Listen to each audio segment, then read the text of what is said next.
आपण पाठीमागच्या भागामध्ये कृती अध्ययनाद्वारे जे काही चर्चा करत होतो आणि त्या कृती अध्ययनाद्वारे आपण प्रकल्प पद्धत पाहिलेली होती।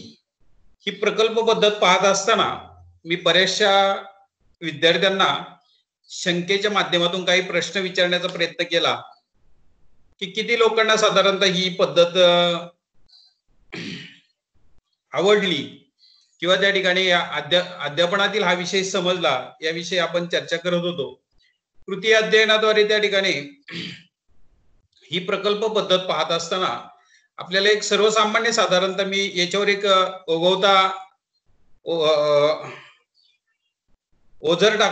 एक नजर टाकणार आहे परत पाठीमागे। तर प्रकल्प पद्धत ही अभ्यासच असताना थोडक्यात आपण असं म्हणूया की तुम्हाला दिलेलं जे काम आहे, मग प्रात्यक्षिक असेल, ऍक्टिव्हिटी असेल, ते प्रत्यक्षपणे करणं म्हणजेच प्रकल्प पद्धत होय।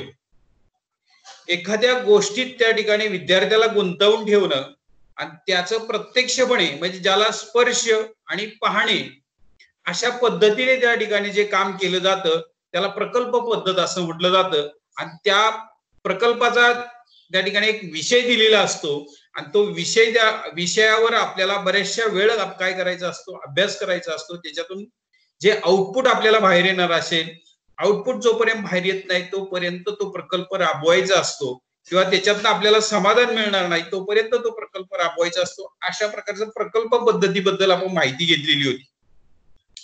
त्याचे काही अर्थ पाहिले, ते व्याख्या पाहिलेल्या होत्या आणि याच्यातनच ह्या अर्थव्याख्या पाहत असताना काही प्रकल्प पद्धतीची तत्वे पाहिलेली होती की प्रकल्प पद्धतीची तत्वे पाहत असताना आपल्याला हेतुपूर्ण अध्ययन असं म्हटलेलं आहे, कृतीद्वारे अध्ययन असं म्हटलेलं आहे, अनुभवाद्वारे अध्ययन म्हटलेलं आहे, सामाजिक अनुभव देणे, वास्तविकतेचे तत्व, स्वातंत्र्याचे तत्व, उपयुक्तेचे तत्व, असे हे सगळे तत्व एकत्र, सहसंबंधाचे तत्व आणि प्रकल्प पद्धतीची कार्यवाही, ह्या सगळे तत्व एकत्र केल्यानंतर आपल्याला जो आउटपुट मिळतो की आपल्याला जे त्या ठिकाणी माहिती मिळते त्यालाच प्रकल्प पद्धत असं म्हटलेलं आहे। आता ह्या प्रकल्प पद्धतीचे जी तत्व पाहत असतानाच आपल्याला त्याचे गुणदोष पुढे आलेले आहेत। हे गुणदोष पाहत असताना आपल्याला लक्षात आलेलं आहे की कोणतेही अध्यापन पद्धती आपण शिकवत असताना प्रत्येक अध्यापन पद्धती जेवढी त्या ठिकाणी चांगली असते तेवढीच त्या ठिकाणी, जसं म्हटलेलं जातं नाण्याला दोन बाजू आहेत, तशाच प्रकारे प्रत्येक जी आपली अध्यापन पद्धती आहे, टीचिंग मेथड आहे, त्या टीचिंग मेथडला दोन बाजू असल्याशिवाय राहत नाही। कितीही आपण चांगल्या प्रकारे शिकवण्याचा प्रयत्न केला, कितीही चांगल्या प्रकारे अध्यापन करण्याचा प्रयत्न केला तरी काहीतरी उणिवा त्याच्यामध्ये राहून जातात आणि ह्या उणिवा राहून गेल्यानंतर त्याच्यावर आपल्याला चर्चा करणं सुद्धा भाग पडतं। तसंच प्रकारे आपल्याला ह्या प्रकल्प पद्धतीचं आहे की प्रकल्प पद्धती कृतीयुक्त त्या ठिकाणी अध्यापन आहे। पहा, याच्यामधनं फक्त शिक्षकाच्या मार्गदर्शनाखाली दिलेला विषय जो आहे तो विद्यार्थ्यांनी निरीक्षण करून हाताळणे आणि त्याच्यावर एक विशिष्ट प्रकारची माहिती त्या ठिकाणी संपादन करणे किंवा माहितीचं संकलन करणे किंवा आपल्याला केव्हा केव्हा असतं की वस्तुनिष्ठतेप्रमाणे त्या ठिकाणी हा प्रकल्प असतो की तो तयार करायचा असतो, ज्याच्यामध्ये सामाजिक घटकांचा समावेश करून तो प्रकल्प आपल्याला तयार करायचा असतो। मग तो आपल्याला याच्याप्रमाणे पहा, केव्हा केव्हा तक्तेच्या स्वरूपात असेल किंवा टीचिंग एडच्या स्वरूपात असेल की ज्याला आपल्याला स्पर्श करता येतो, वस्तुरूपाच्या स्वरूपात असेल, विशिष्ट प्रकारचे त्या ठिकाणी ज्याला टीचिंग एड्स असं म्हटलं जातं त्या स्वरूपात आपल्या शालेय माध्यमाचा विचार केला तर या पद्धतीने आपल्याकडे हे प्रोजेक्ट जे आहेत किंवा प्रकल्प आहेत ते तयार करून घेतले जातात, याची आपल्याला जाणीव होईल। तर हे सगळं पाहत असताना आपल्याला प्रकल्प पद्धतीचे गुण पाहत असताना की यामधून व्यक्तिमत्वाचा विकास होतो, म्हणजे स्वतःचे त्या ठिकाणी जे गुण आहेत त्या गुणांचं त्या ठिकाणी काय होत असतं की समाजापुढे ते गुण दाखवले जातात। केव्हा केव्हा असं असतं की आपल्याकडे खूप अक्कल हुशारी असते पण ती अक्कल हुशारी फक्त आपल्यापुरतीच असते, ती इतरांना त्या ठिकाणी ती माहीत झाली पाहिजे, इतरांना त्याचा फायदा झाला पाहिजे।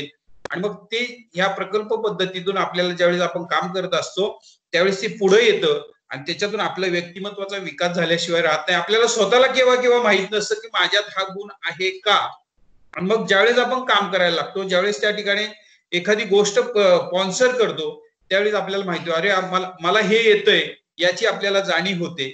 त्याच्यानंतर आपल्याला पहा की अध्ययन प्रक्रियेमध्ये ज्यावेळेस आपल्याला माहित होतं की माझ्यामध्ये हा गुण आहे ही याची ज्यावेळेस जाणीव होते, त्यावेळेस नक्कीच आपल्याला त्याच्याबद्दल आदर वाटू लागतो आणि त्याच्यातून आपण काय करतो असतो, ते कौशल्य जे आहे ते कौशल्य कुठेतरी वाढीस लागावं याच्यासाठी प्रयत्न करत असतो. त्याला म्हटलेलं आहे की अध्ययनात गोडी निर्माण होते. ज्यावेळेस आपल्यात काहीतरी आहे याची जाणीव आपल्याला होते, त्यावेळेस आपण ते काम करण्यासाठी अत्यंत उत्साही असतो आणि त्या उत्साहातूनच आपल्याला त्या कामात गोडी होते. म्हणजेच त्याला म्हटलं जातं अध्ययन आहे. अध्ययनाची गोडी निर्माण होते, त्यानंतर जबाबदारीची जाणीव होते. मग ज्यावेळेस आपल्याला एखादं काम दिलं जातं, आपल्या जसं घरामध्ये असेल किंवा त्या ठिकाणी सामाजिक असेल किंवा शालेय असेल, हे ज्यावेळेस आपल्याला काम दिलं जातं, जर तुम्हाला एक जबाबदार घटक म्हणून जर धरला असेल, शालेय स्तरावर असेल, घरच्या स्तरावर असेल किंवा सामाजिक स्तरावर असेल, तुम्हाला एक सामाजिक स्थान निर्माण करण्यासाठी जबाबदार घटक म्हणून जर तुम्हाला त्या ठिकाणी समाजाने स्वीकारला असेल, तर त्यावेळेस आपल्याला जबाबदारीची जाणीव येते की मला हे करणं गरजेचं आहे. मी जर ते केलं नाही तर समाजाचा माझ्याकडे पाहण्याचा दृष्टिकोन त्या ठिकाणी वेगळा होईल, मला समाज त्या ठिकाणी नाव ठेवेल, असं काहीतरी आपल्या मनात त्या ठिकाणी होतं. म्हणून आपल्याला एक जबाबदारीची जाणीव होते आणि ह्या जबाबदारीच्या जाणीवेतून आपण काय करत असतो, तो प्रकल्प कसा चांगला होईल, पूर्ण होईल, समाजाला त्याचा काही फायदा होईल किंवा माझ्या मित्रांना त्या ठिकाणी वर्गात असेल त्या आपल्या वर्ग मित्रांना त्याचा काही फायदा होईल याच्या दृष्टिकोनातून आपण काम करण्यास तयार झालेला असतो. त्याच्यानंतर ज्ञान व कौशल्याचा संगम इथे होतो पहा. आता इथे ज्ञान कौशल्य कसं असतं, तुमच्यामध्ये कौशल्य भरपूर प्रकारे ठासून भरलेली आहे. फक्त कोणती कौशल्य त्या ठिकाणी आपल्याला वापरायची, कोणती कौशल्य आपल्यातून बाहेर निघता आहेत, हे या कामातून आपल्याला कळतं.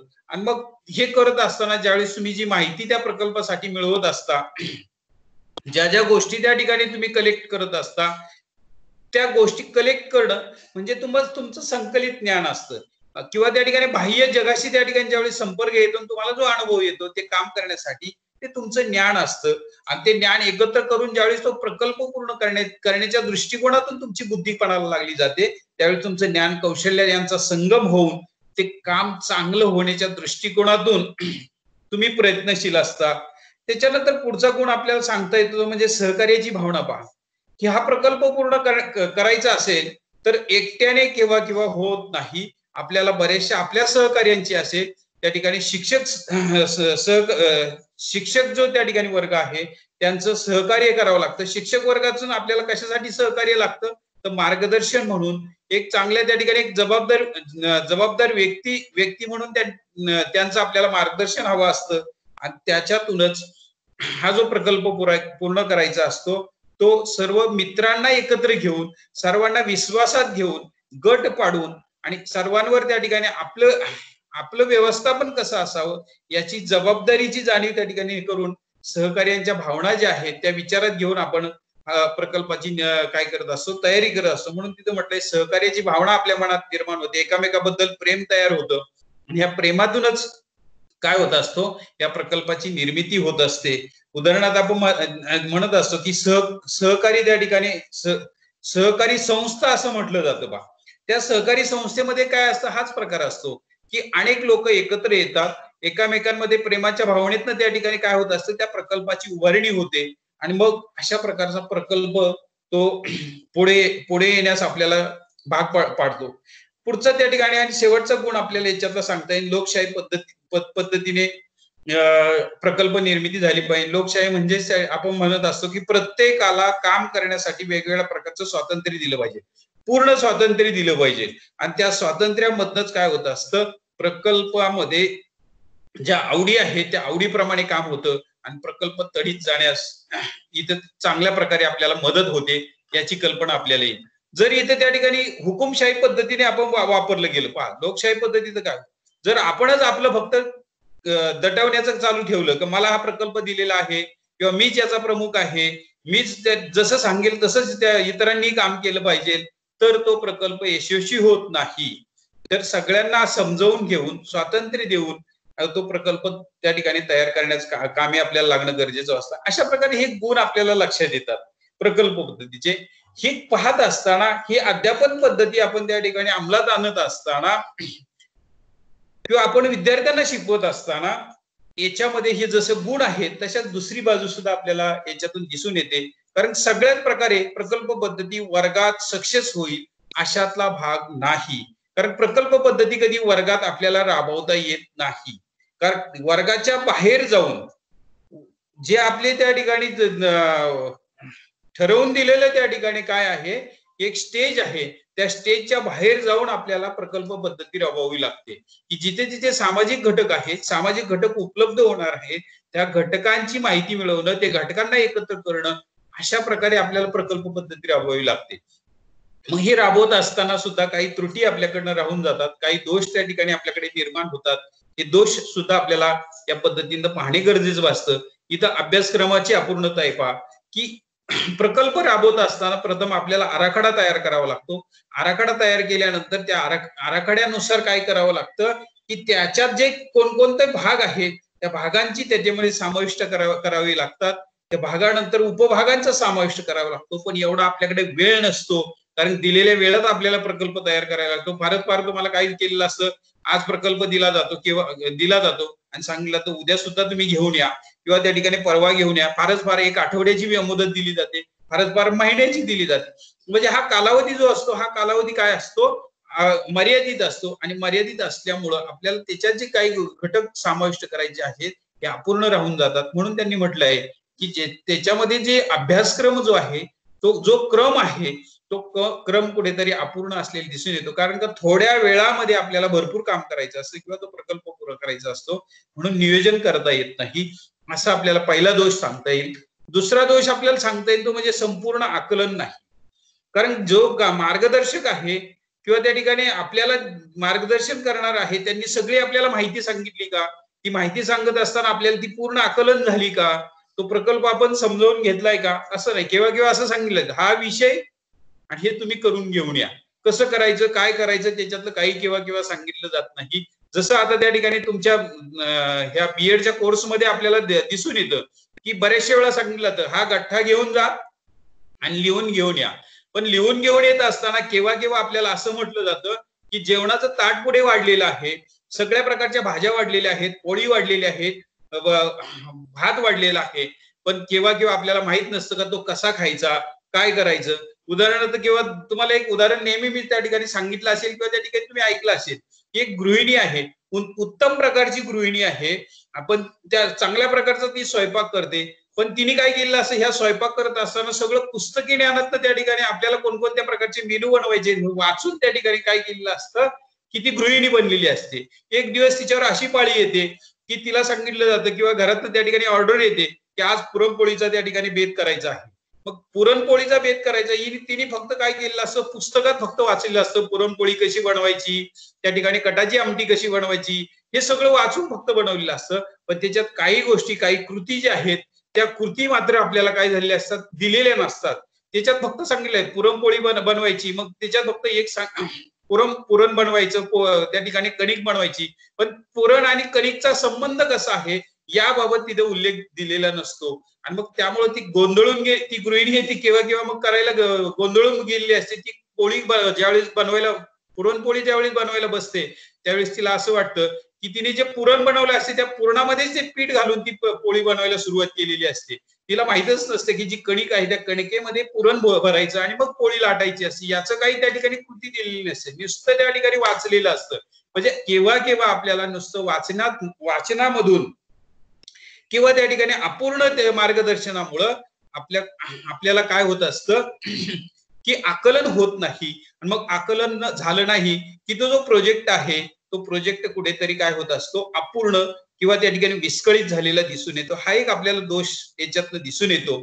त्याच्यानंतर पुढचं जे त्या ठिकाणी दोष सांगितलाय अध्ययनाची विभागणी, तर इथे विभागणी करावी लागते पहा. अध्ययन जे आहे म्हणजेच थोडक्यात त्या ठिकाणी अभ्यासाची विभागणी केली जाते, प्रकल्पाची विभागणी करावी लागते. आपल्याला जो प्रोजेक्ट दिलेला आहे त्या प्रोजेक्टची त्या ठिकाणी थोडी थोडी जी कामं आहेत प्रत्येकाला वाटून द्यावी लागते. उदाहरणार्थ आपण जसं म्हणत असतो की आपल्याकडे जॉईंट पार्ट घेतले जातात आणि हे जॉईंट पार्ट किंवा त्या ठिकाणी अशा हॅलो हॅलो, आवाज येतोय का? हा सर. हा नाही, थोडस डिस्टर्ब आल्यासारखं वाटलं मला. नाही कंटिन्यू करा, काही प्रॉब्लेम नाही. तर अध्ययनाची विभागणी करत असताना आपल्याला काय, तर उदाहरणार्थ तुम्हाला एखादा पाठ घ्यायला सांगितला आणि तो एकत्रित पाठ असेल तर तो पाठ घेण्यासाठी सांगितल्यानंतर, किंवा आपण काय म्हणत असतो की संघपाठ घ्या, तर हा संघपाठ घ्यायला सांगितल्यानंतर त्या संघपाठामध्ये तुम्ही किती विद्यार्थी सहभागी झालेले आहेत आणि हे सहभागी झालेले विद्यार्थी आहेत, त्या विद्यार्थ्यांनी तो पाठाचं त्या ठिकाणी रूपरेषा आहे ती कशी वाटून घ्यायची, ते पाठाचे त्या ठिकाणी हर्बर्टची पंचपदी आहे, की पंचपदीतले कोणते कोणते मुद्दे त्या ठिकाणी वाटून घ्यायचे. मग त्याच्यात आपल्याला लक्षात आलं पाहिजे, एकाने काय करायचं आहे की प्रस्तावना घ्यायची, दुसऱ्याने विषय विवेचन घ्यायचं, विषय विवेचन घ्यायचं, एकाने त्या ठिकाणी संकलन करायचं, उपयोजन करायचं, किंवा त्या ठिकाणी स्वाध्याय द्यायचा. असे त्याच्यातले जे मुद्दे आहेत, हे मुद्दे जसे वाटून घेतले जातात, तशाच प्रकारे प्रकल्प पद्धतीमधले जर काही घटना वाटून घेतल्या तर तो प्रकल्प चांगला होतो. आणि जर वाटून नाही घेतला, कामाची विभागणी जरी केली नाही, तर हा दोष मात्र आपल्याला राहून गेल्यासारखं दिसून येईल. नंतर मौखिक संप्रेषणावर मर्यादा त्या ठिकाणी येतात. किंवा काही जे प्रकल्प जे असतात तिथे त्या ठिकाणी जे आपण मौखिक म्हणजेच त्या ठिकाणी तोंडाने दिलेलं मार्गदर्शन असेल, तुमच्यामध्ये मित्रांमधील चर्चा असेल, ही चर्चा त्या ठिकाणी ज्यावेळेस आपण करत असतो, ह्या मौखिक दृष्टिकोनातून म्हणजे तोंडातोंड दिलेली माहितीतून कुठेतरी काय होत असतं की माहिती आपल्याला काय होत असते, अर्धवट समजते. आणि अर्धवट समजल्यावर प्रकल्प त्या ठिकाणी अर्धवट राहिल्यासारखं किंवा चुकीच्या घटना घडत असलेल्या दिसून येतील. की मौखिक दृष्टिकोनातून बरेचशे आपल्याला त्रुटी असलेल्या लक्षात येतात. की मौखिक ज्यावेळेस सांगितलं जातं, आपण पाहतो की एकाकडनं दुसऱ्याकडे, दुसऱ्याकडून तिसऱ्यापर्यंत पोहोचेपर्यंत त्याचा अपभ्रंश झालेला असतो आणि अपभ्रंशातून वेगळा अर्थ निघतो आणि वेगळ्या अर्थामुळे काय होत असतं, प्रकल्पात चुका होण्याची दाट शक्यता झालेली असते. पुढचं हा आपल्याला दोष याच्यातनं सांगता येईल की मौखिक संप्रेषणामुळे बऱ्याचशा चुका आपल्याला राहून जातात. त्याच्यानंतर अपूर्णता असते. अपूर्णता याच्यासाठी काय असते, तर वेळेचा अभाव असतो, त्या ठिकाणी पूर्ण ओळख त्या प्रकल्पाची झालेली नसते, किंवा त्या ठिकाणी तुम्हाला तो प्रकल्प केव्हा पसंत बी पडलेला नसतो. आणि ह्या गोष्टीमुळं की त्या प्रकल्पात अपूर्णता राहते, उत्साह नसतो, तुमच्यामध्ये त्या प्रकल्पाबद्दलचा आदर नसतो, आणि मग अपूर्ण राहून तो प्रकल्प त्या ठिकाणी संपलेला असतो. हाही दोष आपल्याला दिसून येतो.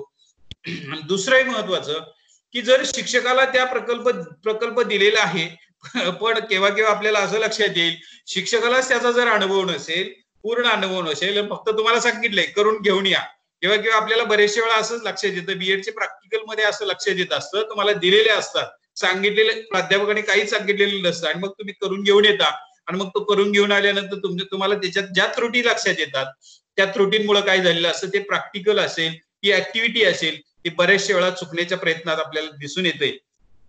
असाही हा दोष आपल्याला अनुभवाच्या अभावामुळं हा लक्षात येतो. कारण तुम्हाला जो अनुभव असतो, किंवा तुम्हाला जो आता बीएडचा अनुभव आहे, तो प्रॅक्टिकलच्या दृष्टिकोनातून, ऍक्टिव्हिटीच्या दृष्टिकोनातून शून्य आहे. त्याच्यासाठी तुम्हाला काय करावं लागतं की मार्गदर्शकाचं व्यवस्थित मार्गदर्शन घेणं गरजेचं भासतं. पुढचा मुद्दा आणि शेवटचा मुद्दा आपल्याला सांगता येतो, ते म्हणजे अध्यापनात अडथळा निर्माण होतो का.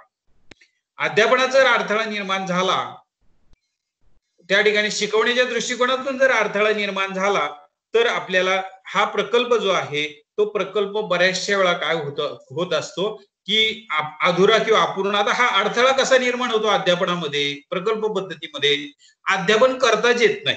प्रकल्प पद्धतीमुळे अध्यापन करता येत नाही का, तर सगळी मुलं प्रकल्प करण्यासाठी बाहेर त्या ठिकाणी काय झालेली असतात, विखुरलेली असतात. महाविद्यालयाचे असेल, वर्गाच्या बाहेर त्या ठिकाणी सगळी असतात, त्यामुळे वर्गात कोणी हजरच नसतं, त्यामुळे अध्यापन करता येत नाही, प्रत्यक्ष मुलांना ज्ञान देता येत नाही, म्हणजे प्रत्यक्ष शिकवता येत नाही. अशा काही दोषांमुळं आपला हा जो प्रकल्प पद्धत जी आहे, ती प्रकल्प पद्धत आपल्याला दोषपूर्ण दिसून येते. आता दोन्ही बाजूचा आपल्याला केव्हा विचार करता अशा पद्धतीने प्रकल्प पद्धतीचे दोष आपल्याला याच्यातून दिसून येतात. सगळ्यांना मला वाटतं परत एकदा रिव्हिजन मधून मी प्रकल्प पद्धतीबद्दल तुम्हाला सगळ्यांना परत समजावून सांगितलेलं आहे. तर अशाच पद्धतीचे आपल्याला आता ह्या